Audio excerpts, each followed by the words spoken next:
Hi guys, വിജനമായ മുഹറക്ക് മാർക്കറ്റിൽ ഇപ്പം കൂട്ടിനായിട്ട് ഒരാളാണുള്ളത്. മാർക്കറ്റ് വിജനമായിട്ട് കിടക്കുക. എൻ്റെ അടുത്തൊരാളുണ്ട്, കാണിച്ചു തരാം. ഇതാണ് ആള്. ഞാൻ എപ്പം ഇതായി ഷോപ്പിൽ നിന്ന് വെളിയിലിറങ്ങുന്നു അപ്പം എൻ്റെ അടുത്ത് വരും.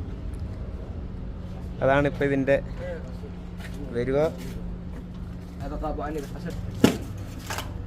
ആള് വരിക, എൻ്റെ അടുത്ത് വരിക, ഈ ഷൂവിൻ്റെ ലേസ് കടിച്ചഴിക്കുക. ഇതാണ് പുള്ളിയുടെ മെയിൻ പരിപാടി. ഇനി എത്ര നേരം കഴിഞ്ഞാലും ഇത് പോകത്തില്ല. കുറേ ഞാൻ ഈ ഷോപ്പിൻ്റെ അകത്ത് കയറുന്നവരെ ഇതെൻ്റെ കൂടെ ഉണ്ടാവും. എൻ്റെ കാലിൻ്റെ അടുത്ത് തന്നെ ഉണ്ടാവും. ഇതിന് തൊട്ടുരുമി നിൽക്കണം.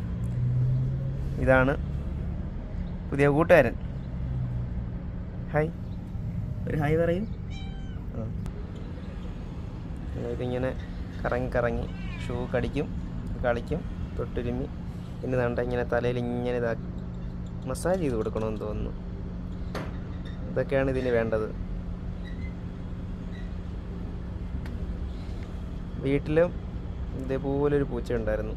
ഇപ്പം ബഹ്റൈനിൽ വന്നപ്പോഴത്തേക്ക് ഇതുപോലൊരു പൂച്ചയെ കിട്ടിയിട്ടുണ്ട്. ഞാൻ എപ്പം ഷോപ്പിൽ നിന്ന് പുറത്തിറങ്ങുന്നു, ഈ പരിസരത്ത് എവിടെയെങ്കിലും ഉണ്ടെങ്കിൽ അന്നേരം ഓടി എൻ്റെ അടുത്ത് വന്നിട്ട് ഇതാ പുള്ളിക്കാരൻ്റെ മെയിൻ പരിപാടി. കണ്ടോ, ഇത് കടിക്കുമെന്നാ പേടി, അല്ലാതെ കുഴപ്പമൊന്നുമില്ല. എങ്ങും പോകത്തൊന്നുമില്ല, ഇവിടെ തന്നെ നിന്നോളാണ്ട്. അടിക്കല്ലേ, ഇങ്ങനെ എടുത്തോട്ട്. ഇത് കണ്ടോ, ഇതാണ് പുതിയ ആള്. ഇവിടെ ഇരുന്നു.